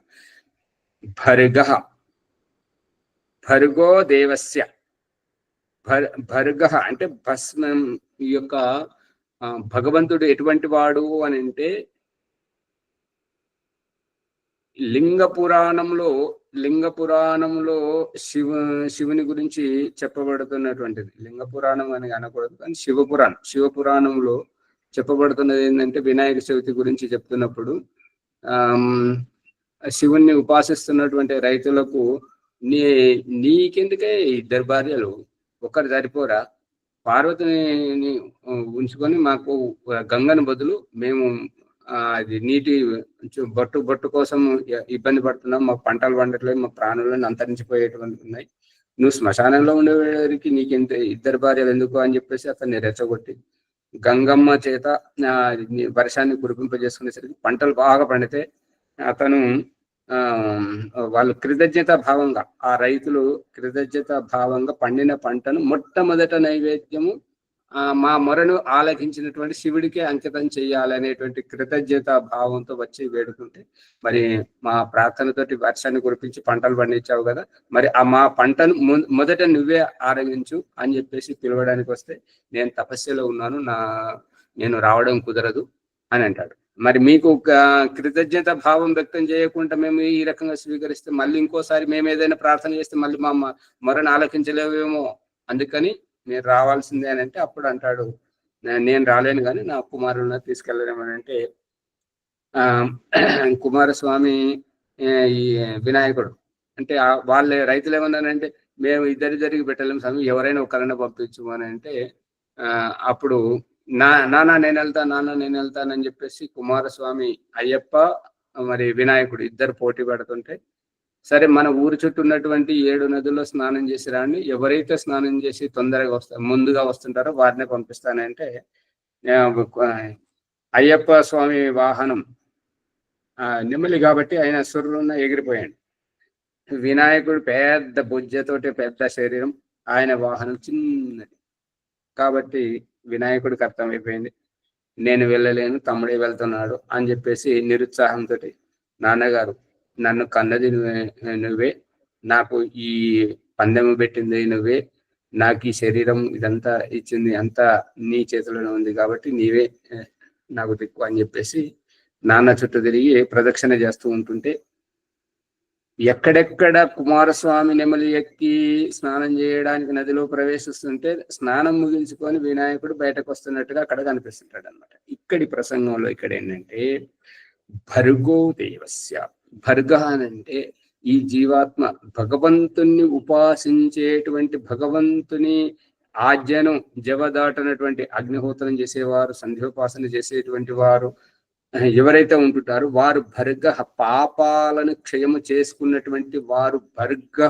నుండి అంటే పాపాలను కడుక్కొని బయటకు వస్తున్నటువంటి వారు దేవస్య ధీమహి, వారు దేవస్య భగవంతుని ఆశ్రయిస్తుంటే అటు ఆశ్రయించి ఏమంటున్నాడంటే ధీమహి, నాకు మంచి బుద్ధిని ప్రసాదించి ఇంకెప్పుడు ఇటువంటి పాపాలు చేసేటువంటిది కాకుండా, ఇంకెప్పుడు ఇటువంటి పాపాల రొంపిలో ఇరుక్కోకుండా, ఇంకెప్పుడు ఇటువంటి బాధ్యతారహితమైన మాటలు మాట్లాడి ఎదుటి వారి మనసును నొప్పించడం, ఒక ఆశ్రమ వ్యవస్థను నిర్లక్ష్యం చేసేటువంటి అటువంటి భావజాలం రాకుండా ఉండేటట్టుగా నాకు సద్బుద్ధిని ప్రసాదించమని ప్రార్థించడం. మధు నక్తం ఉతోషసో, మధురమైనటువంటి మనతోటి అయినంత వరకు ప్రియముగానే మధురముగానే మాట్లాడాలి అనేటువంటిది. మధు నక్తం అంటే చీకటి, తెలియని విషయంలో అయినా సరే మనము జాగ్రత్తగా ఆచితూచి మాట్లాడాలి. తద్వారానే ఉషస అంటే మన వ్యవహారంతోటి ఒక వ్యవస్థ బాగుపడితే, ఒకరికి మనం సహకరిస్తుంటే, పడిపోబోతున్నటువంటి వారిని మనం ఆదుకుంటే, వారి చేతనే దేవుడు చెప్తున్నాడు, దేవుడిలా వచ్చి సమయానికి వచ్చి కాపాడావు, దేవుడిలా వచ్చి కాపాడావు. దేవుడు మనం మనుషులము, మనం ఏ కులములో ఉన్నాము, మనం స్త్రీలమా పురుషులమా వికలాంగులమా అది కాదు, దేవుడిలా వచ్చి కాపాడావు. మనల్ని ఎక్కడికి తీసుకెళ్లి పొగిడిస్తున్నాడు చూడండి దేవుడు. ఆ రకంగా మనం ఒక వ్యవస్థను భంగం చేసేటట్టుగా మాట్లాడకూడదు, బాధ్యతను తెలుసుకోవాలి. భగవంతుడు మనకిచ్చాడు, మన చుట్టూ చాలా మంది ఉన్నారు, చాలా ఊళ్ళు ఉన్నాయి, చాలా వ్యక్తులు ఉన్నారు, కానీ మన దగ్గరికి భగవంతుడు నువ్వు యోగ్యుడు, నీ ద్వారా ఈ మంచి పని జరగాలి, ఈ వ్యవస్థ నిలబడాలి అని భగవంతుడు మనకు అవకాశం ఇచ్చాడు. కాబట్టి మనము మన బాధ్యతను నిర్వర్తించాలి. తెలియని విషయంలో నక్తం అని అంటే మౌనంగా ఉండాలి, చేస్తున్న వారికి అవకాశం ఇవ్వాలి. ఈ విషయంలో నాకు తెలియదని మీరు చూసుకోండి అనాలి. అంతేగాని నీ దగ్గరకు వస్తాం ఏమొస్తాం అట్లా బాధ్యతారహితమైనటువంటి భావజాలం సరైనటువంటిది కాదు. మధుమత్ పార్థివం రజహ. మధుమత్, ఈ మధుమత్ అంటే మధురముగా ప్రియముగా మాట్లాడేటువంటి ఈ యొక్క పార్థివం అంటే పృథు విస్తారయుక్తంగా, మధురం అంటే ఈ యొక్క భూమి నుండి ఈ యొక్క మధురాన్ని, ఈ పువ్వులను, ఈ కాయలను, ఈ పంటలను, ఈ ఆహారాన్ని భగవంతుడే పైకి కాయింపజేసి పరిపక్వం చేసి ఆ యొక్క మధురతనాన్ని, సువాసనను వెదజల్లుతున్నాడు పువ్వుల ద్వారా, పండ్ల ద్వారా. అటువంటిది రజహ అంటే రంజింపజేస్తుంటుంటది ఎదుటి వారిని. వ్యవస్థ బాగుంటే నలుగురు వస్తుంటారు, సహకరిస్తుంటారు. వ్యవస్థ బాగలేదనుకోండి, ఇప్పుడు సంవత్సరంన్నర దాటిపోతున్నది, తమాషా చూస్తున్నారు. మరి వేరే వాళ్ళకి, కొత్త వాళ్ళకి ఏం కనిపిస్తుంది, ఇతను కూడా ఏం చేస్తలేడు అని అనిపిస్తుంది. కానీ ఇక్కడ ఎవరి చేతిలో అయితే బాధ్యత ఉన్నది, నువ్వు ఇది చేయొద్దు, అది చేయొద్దు, ఎవరైతే తెచ్చిపెట్టారో అయితే యజమే చేయొద్దు అని ఆపినటువంటి పైన ఆ రకంగా చేతులు కట్టేస్తున్నారు. కానీ బయట వాళ్ళకి ఏం కనిపిస్తుంది అని అంటే, మరి ఇతను పిల్లలను కానీ విద్యార్థులను చేయలేదు, గురుకులం ప్రారంభించలేదు అనేటువంటి దృష్టికోణం బయటకు కనబడుతుంది. కానీ లోపల వీళ్ళు చెదలు పట్టినట్టుగా ఎక్కడి వాళ్ళు అక్కడే నిర్వీర్యం చేయడానికే ఇంత పెద్ద ఘటన జరిగింది. 10-11 చెట్లు కొట్టేసి ఒక్కరు బాధ్యతగా వచ్చి మరి ఇట్లా చేశారు, చేసిన వారికి హెచ్చరించే సూచన ప్రాయకంగా కూడా చేయలేకపోయారు. కొన్ని చేయడానికి ప్రయత్నం చేస్తే వేరే వాళ్ళు వచ్చి ఇంకా దాన్ని మరో రకంగా రూపొందించారు. అవన్నీ సమయం వచ్చినప్పుడు అన్ని బయటపడుతుంది.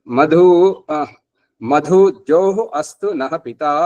ఈ యొక్క పిత అంటే బాధ్యత గలటువంటి వారు, పాలన చేసేటువంటి వారు, నడిపించేటువంటి వారు. మన ఇంటి వాతావరణాన్ని మనం ఏ రకంగా అందరికీ ప్రియముగా ఏ రకమైతే చేస్తుంటామో, బయట ఈ సంస్థ అనేటువంటిది సామాజికానికి దిక్సూచికగా ఉంటుంటది. కాబట్టి ఈ సంస్థలో ఉండేటువంటి వారంతా ఏ రకంగా ఉండాలంటే మధురంగా ఉండాలి. మన వంతు బాధ్యతగా మనం చెయ్యాలి.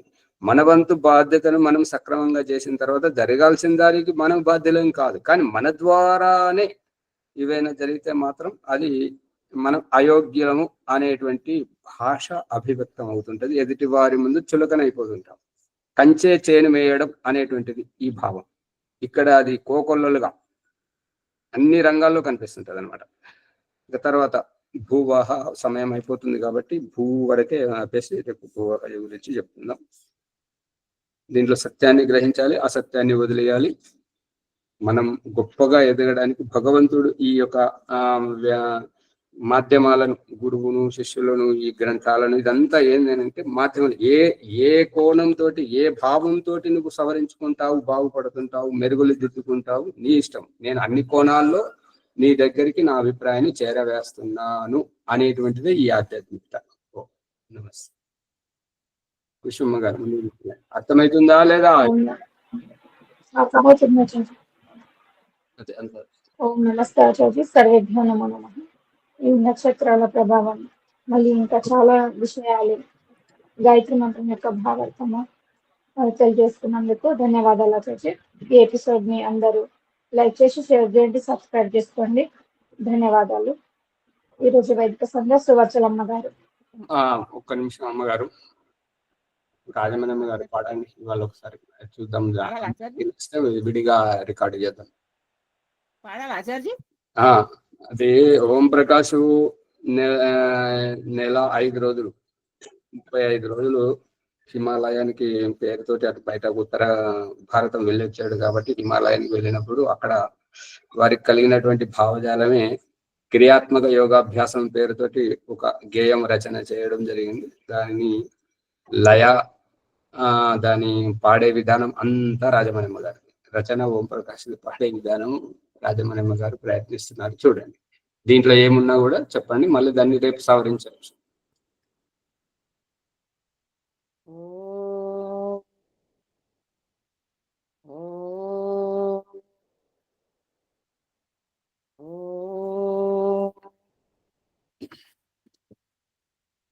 హిమాలయ మహాప్రసాదం క్రియాత్మక యోగాభ్యాసం.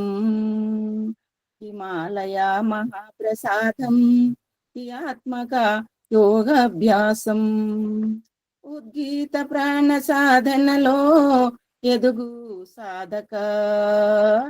ఉద్గీత ప్రాణ సాధనలో ఎదుగు సాధక. పైకేగు ప్రణవోదను శిరోహిహాత్మా బ్రహ్మతల్లక్ష్యముచ్యతే. బాహ్యాభ్యంతర సాధనతో దూరమౌను మనసు చంచలత. స్తంభ వృత్తిలో తెలుస్తుంది ఆత్మా పరమాత్ములు వేరు వేరని. పాదభ్యాం జంగభ్యాం ఋషిరాజా ఆత్మ ప్రతిష్టత. విషిరాజా ఆత్మ ప్రతిష్టత. ఉద్గీత ప్రాణ సాధనలో ఎదుగు సాధక. పైకేగు ఉద్గీత ప్రాణ సాధనలో ఎదుగు సాధక. పైకేగు బాహ్యాభ్యంతర విషయాక్షేపి స్వాదిష్టాన తలుపు తట్టే. మొదలయ్యే కదలిక అథర్వ వేద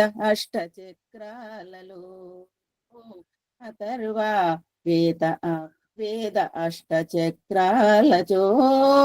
ఉద్గీత ప్రాణ సాధనలో ఎదుగు సాధక. పైకేగు కదము తొక్కి కదిలే ఆత్మదేహి.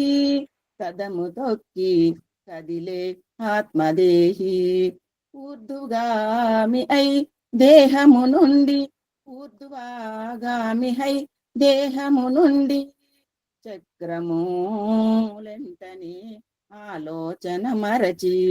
చక్రములెంటనే ఆలోచన మరిచి దయానంద బాట పట్టు.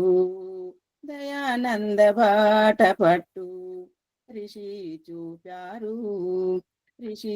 చూపారు సంధ్యా మార్జన ప్రాణాయామ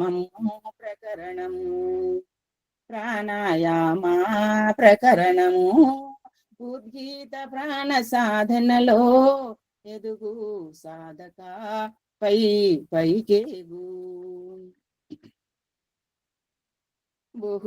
భువః స్వః మహాజనః.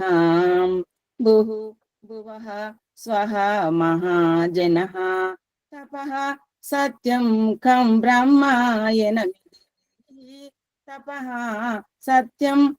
బ్రహ్మాయనమిది. దేహములో ఏడు దేహాతీతం. దేహాతీతం ఎనిమిదవది ఓ సాధక,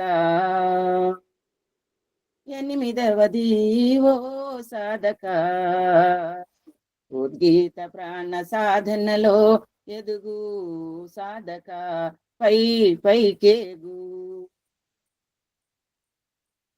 ఓహో భువః స్వః మహ జనః తపః, భుః భువః స్వః మహ జనః తపః, సత్యం నీ వశములో, సత్యం నీ వశము కలో, అయితివి బ్రహ్మలీనం బ్రహ్మదీనం.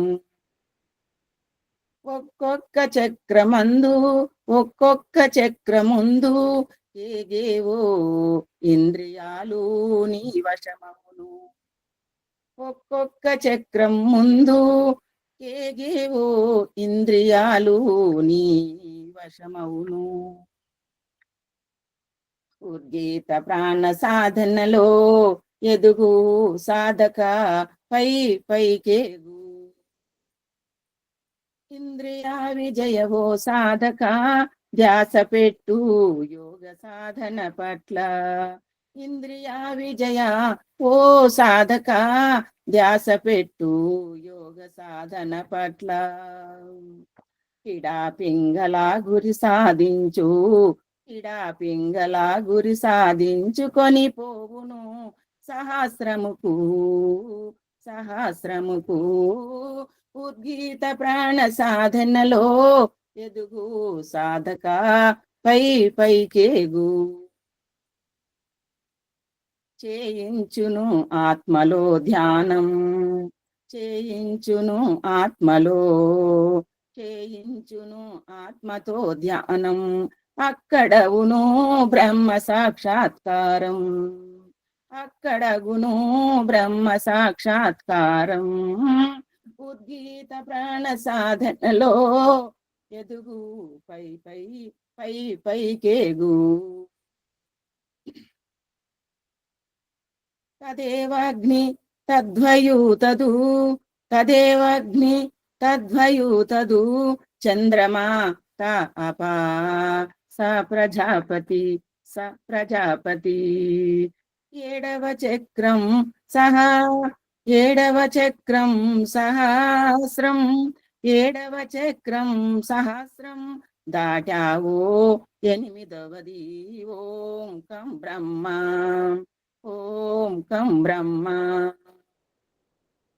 ఓం ప్రకాశ కను విప్పైతే ముక్తి పొంది ఏగు మహాగమ్యం, ఏగు మహాగమ్యం. ఉద్గీత ప్రాణ సాధనలో ఎదుగు సాధక, పై పైకేగు. హిమాలయ మహాప్రసాదం క్రియాత్మక యోగాభ్యాసం, క్రియాత్మక యోగాభ్యాసం. ఉద్గీత ప్రాణ సాధనలో ఎదుగు సాధక, పై పైకేగు. ఉద్గీత ప్రాణ సాధనలో. అమ్మగారు ఆచార్జీ ధన్యవాదాలు. ఈ సమయం ఇచ్చినందుకు. నా ప్రమేయం ఏది లేదు ఆచార్జీ, మీరే రాసిండ్రు ఇది. కాకపోతే ఏంటంటే ఇది కొంచెము లయ ద్వారా అందరికి వినిపించడానికి ప్రయత్నం చేసిన. అందరికి ధన్యవాదాలు ఆచార్జీ, మీకు మరి ధన్యవాదాలు. ఇంత విశిష్టతతోటి ఇందులో పాటలాగా రాసిండ్రు. మరి ధన్యవాదాలు ఆచార్జీ. నమస్తే. అమ్మగారు పాడే విధానం అయితే నాకైతే నచ్చింది, కానీ మీరు స్వరం ఎత్తుతూ దించుతున్నారు. ఎత్తేటప్పుడు స్పష్టంగా మంచిగా వినపడుతుంది, కానీ దించేటప్పుడు మీరు ఏం పలుకుతున్నారో అది వినపడట్లేదు. నాకైతే అట్లా అనిపించింది. స్వరం అయితే బాగుంది. అదే పాడే ఫోన్ డిస్టర్బెంట్ ఆచార్య. ఇది పాడేటప్పుడు వినిపించే వాళ్ళకి మంచిగా వినిపిస్తుంది. నేను మీకు వినిపించినాను, ఇది చేతులు పట్టుకొని వినిపించిన. ఇది మైకుది ఏందో ఏమో మరి ఇట్లా. చాలా బాగుంది అమ్మగారు, మీకు ధన్యవాదాలు. పాడినందుకు, రాసినందుకు ఆచార్య గారికి ధన్యవాదాలు. ధన్యవాదాలు. వైదిక సంధ్య వరలక్ష్మి సువత్సలమ్మ గారు. స్పష్టంగా రాలేదు ఆచార్య. స్పష్టంగా రావట్లేదు అమ్మగారు. ముందు పదాలు ఏదైతే స్వరం ఎత్తుతున్నారో అవి బాగా మంచిగా వినపడుతున్నాయి, కానీ తర్వాత పదాలు ఏదైతే స్వరం దించుతున్నారో అవి అసలు వినపడట్లేదు. అయ్యో దూరం కొంచెం దూరం ఉంటే అట్లా వినపడుతుంది. సరే. దూరమేం లేను. అది సమయం కాదు ఇప్పుడు, వాళ్ళు మరి వెళ్ళలేదు.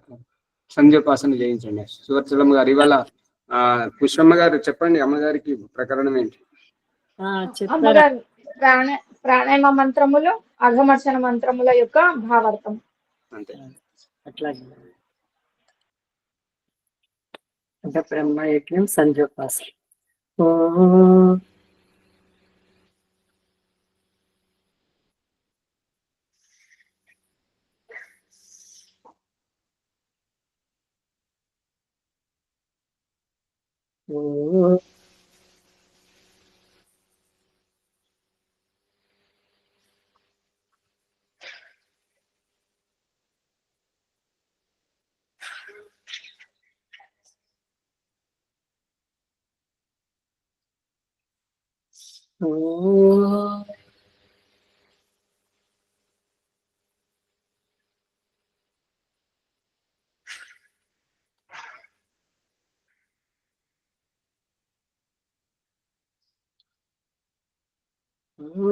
అమృతోపస్తరణమసి స్వాహ.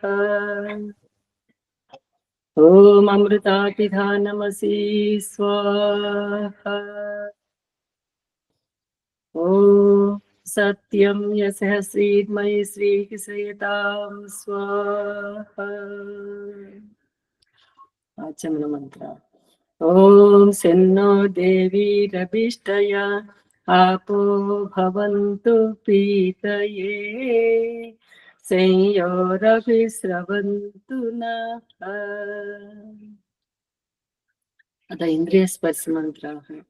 ओम वाक् वाक्, ओम प्राणः प्राणः, ओम चक्षु चक्षुः, ओम स्तोत्रं स्तोत्रम्, ओम नाभिः, ओम हृदयम्, ओम कंठः, ओम शिरः, ओम बाहुभ्यां यशोबलम्, ओम करतल करपृष्ठे. अधमार्चन मंत्र. ओम भूः पुनातु शिरसि, ओम भुवः पुनातु नेत्रयोः, ओम स्वः पुनातु कंठे, ओम महः पुनातु हृदये, ओम जनः पुनातु नाभ्याम्, ओम तपः पुनातु पादयोः, ओम सत्यं पुनातु पुनः शिरसि, ओम खं ब्रह्म पुनातु सर्वत्र. ఏడంతస్తుల అంతరయాత్ర ప్రాణాయామ మంత్రములు. ఓం భూః ప్రాణప్రదాత జీవం పోసుకోవటం. ఓం భువః త్యాగభావము దుఃఖ నివృత్తి పొందటం. ఓం స్వః స్వయం సుఖ స్వరూప అవస్థ. ఓం మహః పరక్షణ తన్మయత్వము పరమాత్మ భావము. ఓం జనః సాక్షి వల్ల దేహాతీతి దేహమును చూచుట. ఓం తపః జంగాభ్యాం పాదభ్యాం ధర్మో అస్మి విశ్రాజ ప్రతిష్ఠితః. రెండు తెంటెముకల మధ్య వెన్నెముక క్రింద జీవాత్మ నేను ఉన్నానని పొగచోరు చేయటం. ఓం సత్యం దేహాతీతమైపోవటం. అకమర్షణ మంత్ర ప్రకరణ. ఎందుకంటే జీవితములో తప్పు చేసేవారు దుఃఖ జన్మ ప్రవృత్తి దోష మిథ్య అజ్ఞానములతో అసంతృప్తితో దిగజారి భౌతిక స్వర్గం దుఃఖ నివృత్తిని బట్టి పాప ప్రవృత్తి స్వార్థ సుఖాన్ని బట్టి కుట్ర కుతంత్రాలు ఆధ్యాత్మిక జ్ఞానంలో అధపతనం జన్మం కుల వృత్తి ఏకీభావం అట్టడుగు వర్గాల ఆత్మకోతాన నిర్లక్ష్యం. ఇక దిగజారుటికి అవకాశం లేని అట్టడుగు స్థాయి నుండి ఆత్మకోన్నతి కావించుకొని జీవన్ముక్తి అవస్థను సంప్రాప్తించుకోవటం మన జీవితం యొక్క సార్థకత. ఇదే ఆర్య సమాజ సంస్థాపక ఆధ్యాత్మిక గురువు మహర్షి దేవదయానంద సరస్వతి సంధ్యోపాసన ద్వారా మనుష్య మాతృలకు ప్రసాదించిన చిన్న సందేశము. అనగా ఇంతవరకు నిన్నటి సాయంత్రం సంధ్యోపాసన ఇప్పుడు ఇలా పూర్తయ్యి ఇక ఇవాళ సాయంకాలీన సంధ్యోపాసన ఇప్పుడు ఈ బ్రహ్మ ముహూర్తంలో ఆరంభిస్తున్నాం అంటే నిన్నటి సంధ్యోపాసన పరిపూర్ణంగా చేయలేకపోయాం కాబట్టి అసఫలమై సంధ్యోపాసన ముగించుకొని లేచి వస్తుంటాం గమనార్హం. అందుకే ఈసారి ఎలాగైనా సఫలం కావాలని దృఢ సంకల్పించుకుంటకే ఈ అగమర్షణ మంత్ర ప్రకరణ. అగమర్షణ మంత్రాన్ని సృష్టికర్త పరమాత్మ మరి సృష్టి క్రమ విచారణ జగదీశ్వరుని సర్వవ్యాపకుడు, న్యాయకారి, సర్వత్రా సర్వదా జీవులందరి కర్మలను ప్రత్యక్షంగా చూస్తున్నాడని, పాపం వైపు ఆత్మ మరియు మనసును ఎన్నటికీ పోనీయకూడదు, అంతేగాక ఎప్పుడు ధర్మయుక్త కర్మలందు సక్రియమై ఉండవలేను. ఓదార్పుతో సాంత్వనివ్వటం. గతం గత, జరిగిందేదో జరిగింది, గతాన్ని మర్చిపోయి వర్తమాన సద్వినియోగపరచుకోమంటుంది. నిర్ణయం నీది, భవిష్యత్తు నీది. పాపం చేస్తే మళ్ళీ పరాజయం నిన్ను చులకన చేస్తుంది, దిగజారుస్తుంది. ఈ అగమర్షణ మంత్ర ప్రకరణాల ద్వారా మనం తెలుసుకొని ఓం ఋతం చ సత్యం చ భీత తపసో జాయత తతో రాత్ర జాయత తతః సముద్రోర్ణవః సముద్రాదర్ణవాదది సంవత్సరో అజాయత అహోరాత్రాణి విదదద్విశ్వస్య మిషతో వసి. ఓం సూర్యా చంద్రమసౌ దాతా యథా పూర్వమకల్పయేత్ దివం చ పృథివీం చ అంతరిక్షమదో స్వః. ఈ అగమర్షణ మంత్ర ప్రభావం వల్ల మనము సంపూర్ణ కాల పరిగణన జ్యోతిష విషయాల్లో తెలుసుకొని మానవుడు దాన్ని అనుసరించి సఫలం కావాలి అని స్వామి యొక్క ఆదర్శం ప్రాయమైనటువంటి మన సందేశం అన్నమాట. ఆచమన మంత్రం. ఓం శన్నో దేవి రవిష్టయ ఆపో భవంతు పీతయే సంయోరవిస్రవంతు నః. మనసా పరిక్రమ మంత్రం. ఓం ప్రాచీ దిగగ్నిరధిపతిరసితో రక్షితాదిత్యా ఇషవః తేభ్యో నమో అధిపతిభ్యో నమ రక్షత్రిభ్యో నమ యశేభ్యో నమ ఏభ్యో వస్తు యోస్మాన్ ద్వేష్టియం వయం విశ్వస్తం వో జంభేతత్మః దక్షిణాది ఇంద్రోధిపతి తిరస్తిరాజీ రక్షితా పితర ఇషవః తేభ్యో నమో అధిపతిభ్యో నమ రక్షత్రిభ్యో నమ యశేభ్యో నమ ఏభ్యో అస్తు యోస్మాన్ ద్వేష్టియం వయం విశ్వస్తం వో జంభేతత్మః ప్రదేశీ దిక్కు వరుణోధిపతి హృదాకు రక్షితాన్నమిషవః తేభ్యో నమో అధిపతిభ్యో నమ రక్షత్రిభ్యో నమ యశేభ్యో నమ ఏభ్యో అస్తు యోస్మాన్ ద్వేష్టియం వయం ద్విశ్వస్తం వో జంభేతత్మః ఉదేచి దిక్కు సోమోధిపతి స్వజో రక్షితా శనిరిషవః తేభ్యో నమో అధిపతిభ్యో నమ రక్షత్రిభ్యో నమ యశేభ్యో నమ ఏభ్యో అస్తు యోస్మాన్ ద్వేష్టియం వయం విశ్వస్తం వో జంభేతత్మః ధ్రువాదిక్కు విష్ణురధిపతి కల్మాషగ్రీవో రక్షితా వీరుదయిషవః తేభ్యో నమో అధిపతిభ్యో నమ రక్షత్రిభ్యో నమ యశేభ్యో నమ ఏభ్యో అస్తు యోస్మాన్ ద్వేష్టియం వయం ద్విశ్వస్తం వో జంభేతత్మః ఊర్ధ్వాదిక్కు బృహస్పతిరధిపతి శ్రిత్రో రక్షితా వర్షమిషవః తేభ్యో నమో అధిపతిభ్యో నమ రక్షత్రిభ్యో నమ యశేభ్యో నమ ఏభ్యో అస్తు యోస్మాన్ ద్వేష్టియం వయం విశ్వస్తం వో జంభేతత్మః. ఉపస్థానం అంటారు. జాత వేదసే సునవామ సోమ మరాఠీయతో నీదహాతి వేదః సనః పర్షదతి దుర్గాణి విశ్వానావేవ సింధుం దురితాత్యగ్నిః. चित्रं देवानामुदगतनेकं चक्षुर्मित्रस्य वरुणस्याग्नेः प्राच्या वा पृथिवी अन्तरिक्षं सूर्यात्मा जगतस्तशुषश्च उदुत्यं जातवेदसं देवं वहन्ति केतवः दृशे विश्वाय सूर्यम् उद्वयं तमसः स्परिस्वाहा पश्यन्त उत्तरं देवं देवत्रा सूर्यमगन्म ज्योतिरुत्तमम् ॐ तच्चक्षुर्देवहितं पुरस्तात् शुक्रमुच्चरत् पश्येम शरदस्य तं जीवेम शरदस्य तं शृणुयाम शरदस्य तं प्रब्रवाम शरदस्य तं अदीनाः स्याम शरदस्य तं भूयस्य शरदस्य ता ॐ सन्नो देवीरभिष्टय आपो भवन्तु पीतये शय्योरविस्रवन्तु नः ॐ भूर्भुवस्वः तत्सवितुर्वरेण्यं भर्गो देवस्य धीमहि धियो यो नः प्रचोदयात्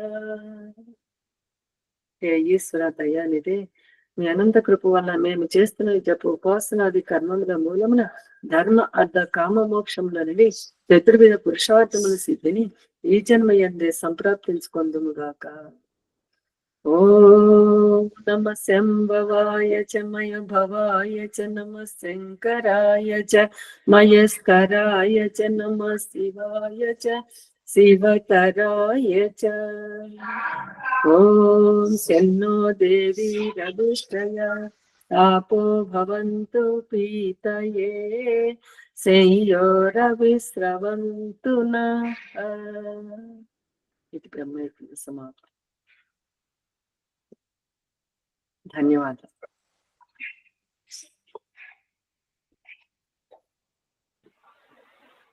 సువచలమ్మ గారికి ధన్యవాదాలు. అత శాంతి పాఠ.